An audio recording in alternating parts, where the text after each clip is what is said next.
잠언 17장 13절에서 28절 말씀입니다. 누구든지 악으로 선을 갚으면 악이 그 집을 떠나지 아니하리라. 다투는 시작은 뚝에서 물이 새는 것 같은즉 싸움이 일어나기 전에 시비를 그칠 것이니라. 악인을 의롭다 하고 의인을 악하다 하는 이 두 사람은 다 여호와께 미움을 받느니라. 미련한 자는 무지하거늘 손에 값을 가지고 지혜를 사려함은 어찌 민고. 친구는 사랑이 끊어지지 아니하고 형제는 위급한 때를 위하여 낳느니라. 지혜 없는 자는 남의 손을 잡고 그의 이웃 앞에서 보증이 되느니라. 다툼을 좋아하는 자는 죄가를 좋아하는 자요 자기 문을 높이는 자는 파괴를 구하는 자니라. 마음이 굽은 자는 복을 얻지 못하고 혀가 패역한 자는 재앙에 빠지느니라. 미련한 자를 낳는 자는 근심을 당하나니 미련한 자의 아비는 낙이 없느니라.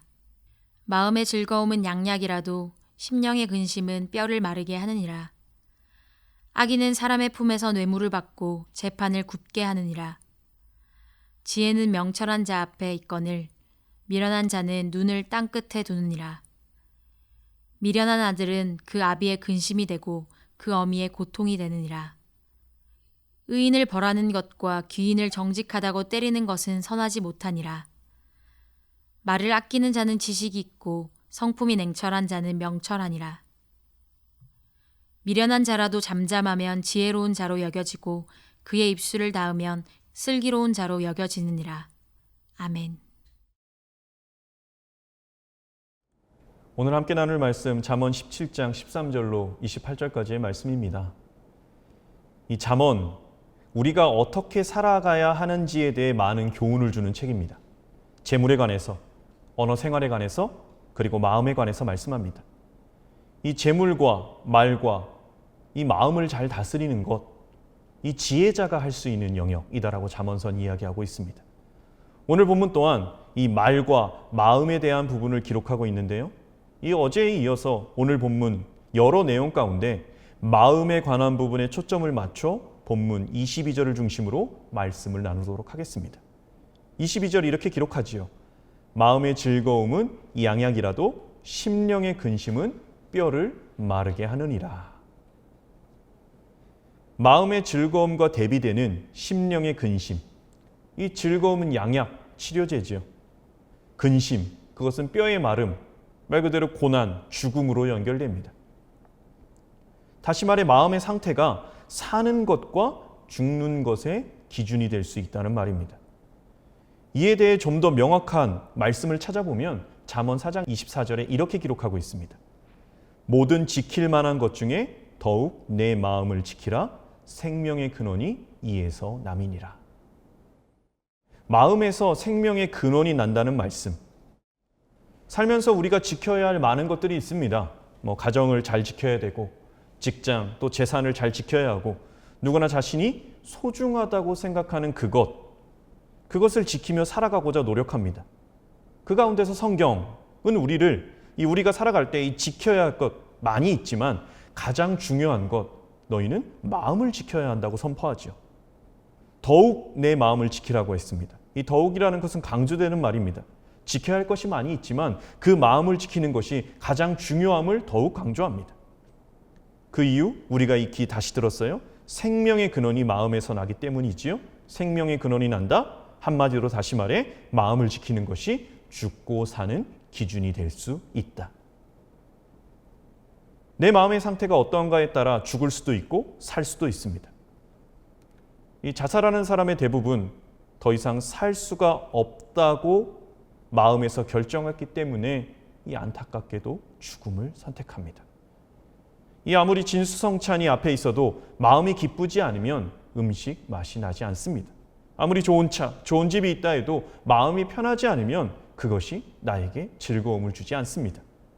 반대로 말했을 때 좋은 집이 없고 좋은 음식이 없다고 해도 마음이 기쁘면 그 부족이 문제가 될 수 없지요. 그래서 성경은 말합니다. 너희가 마음을 지켜야 한다고. 그러면 이 마음을 지키는 방법이 무엇이 있을까? 어떻게 해야 마음을 지킬 수 있을까? 어제 이 본문인 잠언 16장 22절을 보면 이렇게 나옵니다.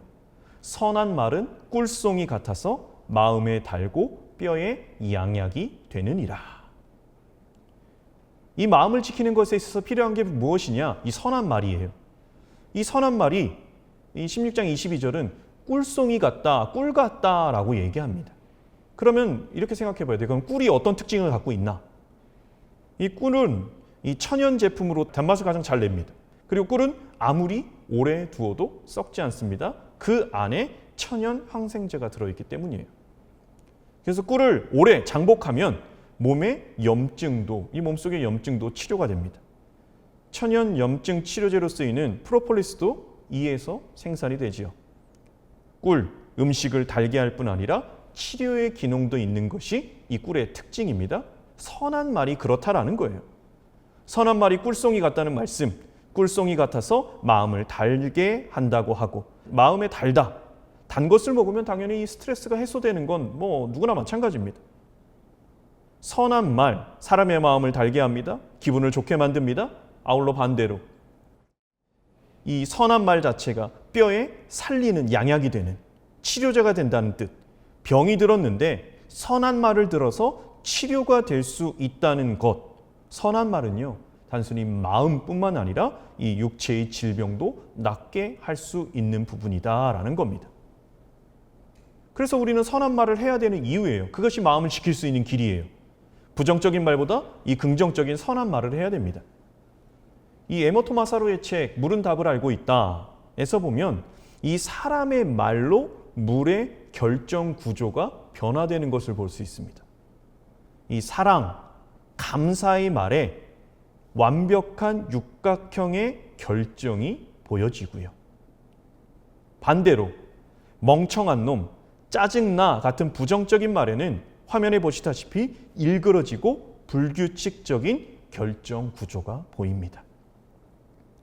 사람의 몸을 구성하는 요소가 70%, 그게 물입니다. 이렇게 볼 때 긍정적인 사람의 감사의 말, 선한 말이 다른 사람의 마음을 회복시키는 것에 있어서 같은 맥락이라고 생각해요. 선한 말을 해야 되는 그것보다 더 큰 이유, 그것은요, 하나님께서 말씀으로 천지 만물을 창조하셨기 때문이에요. 하나님의 말씀에 능력이 있습니다. 우리는 그러한 능력 있으신 하나님의 형상대로 창조된 존재들이에요. 하나님의 형상대로 창조된 우리이기에 말에 대한 능력, 힘이 있는 존재가 인간입니다. 그래서 우리는 이러한 선한 말을 해야 돼요. 수고하셨습니다. 감사합니다. 고맙습니다. 사랑합니다. 축복합니다. 잘하셨습니다. 그러한 존재인 우리의 선한 말이요, 나와 다른 이의 마음을 지켜주고 회복시켜 줄 수 있다라고 성경은 기록합니다. 선한 말을 통한 마음의 지킴, 그것에 이어 오늘 본문 22절에 보면 이 즐거움이 마음을 지켜준다라고 말합니다. 즐거움은 마음의 양약이 된다. 마음이 기쁘면 있던 병도 낫게 되는 경우. 그래서 우리는 마음을 즐겁게 해야 돼요. 이 즐거움을 웃음, 기쁨이라는 단어로 표현할 수 있습니다. 사람이 마음의 기쁨을 가지고 크게 한번 웃을 때 평상시에 자기가 사용하지 않았던 근육 230개 이상이 움직인다라고 해요. 사람이 1분 동안 마음껏 웃으면 그 효과가 10분 동안 에어로빅, 조깅, 자전거를 탈 때 일어나는 물리적, 화학적인 긍정적 변화가 몸 안에 나타난다고 하죠. 우리의 마음에 이러한 즐거움, 웃음, 기쁨이 있기 위해서는 그것에 대한 양식이 필요해요. 그래서 이 마음에 그러한 양식을 채우는 부분에 있어서는 우리 주변에 여러 가지들이 있습니다. TV를 보고, 버라이어티 쇼를 보고, 드라마를 보고 함께 기쁨을 웃을 수 있어요. 좀 더 정서에 도움이 된다라는 부분이라면 음악, 미술, 연극, 공연, 좋은 책을 보는 것도 방법이 될 수 있습니다. 이런 것들이 다 우리의 마음을 풍성하게 합니다. 가장 마음에 좋은 것, 그것은 어떻게 보면 여행이라고도 할 수 있어요. 자연입니다. 하나님이 만드신 그러한 생태로 나아가 가까이 하는 것, 꽃을 가꾼다든지 경치가 좋은 곳에 가본다든지 산과 바다를 방문하는 것, 마음의 즐거움에 도움이 됩니다. 그래서 사람들이 여행 가는 이유예요. 함께하기 좋은 사람들과 함께 여행을 가는 이런 것들이 우리가 하나님께서 모든 천지 만물 중에 베풀어 주신 가운데서 우리의 마음을 즐겁게 할 수 있는 양식들이 됩니다. 이 즐거움, 감정 중의 한 요소지요. 그래서 감정은 희노애락으로 표현됩니다. 희노애락, 기쁘고 화나고 슬프고 즐거운 사람의 감정. 그래서 우리 안에 감정이 일어나면 그 감정이 밖으로 표출돼야 건강한 거예요. 심리학에서는요, 감정이 일어나면 그것이 희노애락 어떤 것이든 그 감정이 자연적으로 사라지지 않는다고 합니다. 밖으로 표출되지 않으면 우리 몸 어딘가에 억눌려 있다가 계속해서 쌓이고 쌓였을 때 나중에는 폭발하게 된다라는 거예요. 그래서 감정이 일어날 때마다 그때그때 건강한 방법으로 감정을 표현하라고 이야기하지요. 이렇게 표현하지 못한 감정, 그것이 근심이고요. 그것이 스트레스, 우리 안에 남게 됩니다. 그 근심은 뼈를 마르게 한다고 말씀하고 있습니다. 이 방송인 홍진경 씨가 한 TV 프로그램에 나와서 한 말이 많은 이들에게 여운을 남겼습니다. 이 질문자가 질문을 해요. 홍진경 씨에게. 이 행복이란 무엇일까요? 라는 질문에 홍진경 씨가 이렇게 대답합니다. 행복은 이 자려고 누웠을 때 마음에 걸리는 것이 하나도 없는 것이다 라고 이야기해요. 이 스트레스가 너무도 많은 현실, 가정, 직장, 학교, 그 안에 사람의 관계, 일에 대한 부분, 관계에 대한 부분으로 특히나 지금은 코로나19 바이러스로 인해 무거운 바위 같은 근심과 스트레스를 갖고 살아가는 현재예요. 이러한 상황에서 이 누웠을 때 마음에 아무런 근심이나 걱정이 없는 상태다. 근데 이게 정말 행복이 맞는 것 같아요. 이게 즐거움이 맞는 것 같아요. 마음의 근심, 뼈를 마르게 한다. 이 근심은 병을 가져다 주지요. 현대 질병의 대부분의 원인이 스트레스, 이 근심이라고 말합니다. 이 근심에서 해방되는 것이 참 쉽지 않습니다. 그렇기 때문에 성경이 말하는 거예요. 하나님의 말씀이 주장하는 겁니다. 마음을 지켜야 된다라고. 생명의 근원이 그 마음에서 나기 때문에 지켜야 된다라고 막 강조하는 거죠. 사도 바울의 권면으로 오늘 말씀을 좀 마무리하려고 합니다. 빌립보서 4장 6절에 사도 바울은 이렇게 얘기합니다. 아무것도 염려하지 말고 다만 모든 일에 기도와 간구로 너희 구할 것을 감사함으로 하나님께 아뢰라. 그리하면 모든 지각에 뛰어난 하나님의 평강이 그리스도 예수 안에서 너희 마음과 생각을 지키시리라. 마음을 지키기 위한 선한 말의 노력, 그리고 즐거움을 놓치지 않기 위한 집중의 행함들, 그리고 그 위에 기도와 간구를 통해 우리의 마음과 생각을 지켜주실 하나님만을 온전히 신뢰하는 우리 주님의 교회 모든 분들 되시기를 예수님의 이름으로 축복합니다. 이 시간 함께 세 가지의 기도 제목으로 함께 기도하실 텐데요. 첫째로 이렇게 기도합니다. 입술의 선한 말로 나와 다른 이들의 마음을 지켜주는 삶이게 하소서. 두 번째로 주님의 교회 모든 가족들이 하나님의 평강으로 충만하여 언제나 감사로 살아가게 하소서. 세 번째로 모든 열방 가운데 화목해 하시는 하나님의 사랑으로 임재하셔서 포용과 섬김으로 하나 되게 하소서. 우리가 한 마음으로 기도합니다.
하나님 아버지, 생명의 근원이 나는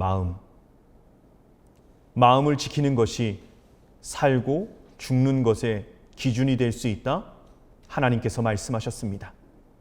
소망하옵기는 이 마음을 지키기 위해 우리의 입술 가운데 선한 말, 살리는 말을 할 수 있는 그 입술 될 수 있도록 인도하여 주옵시고, 뿐만 아니라 나의 마음을 지키는 것뿐만 아니라 그 선한 말을 통하여 다른 사람의 마음도 지키고 또한 회복시킬 수 있는 우리의 삶이 되어지게 하여 주옵소서. 그리하여서 그 풍성함이 나와 함께하는 믿음의 공동체의 사람들, 그리고 교회, 이 나라, 세계 열방으로 계속해서 그 하나님의 사랑이 전달되어지는 것에 저희들이 작은 부분이나마 기도로 돕고 사랑으로 돕고 나아가는 우리 주님의 교회 모든 공동체 되어지게 하여 주옵소서. 예수 그리스도의 이름으로 기도드립니다. 아멘.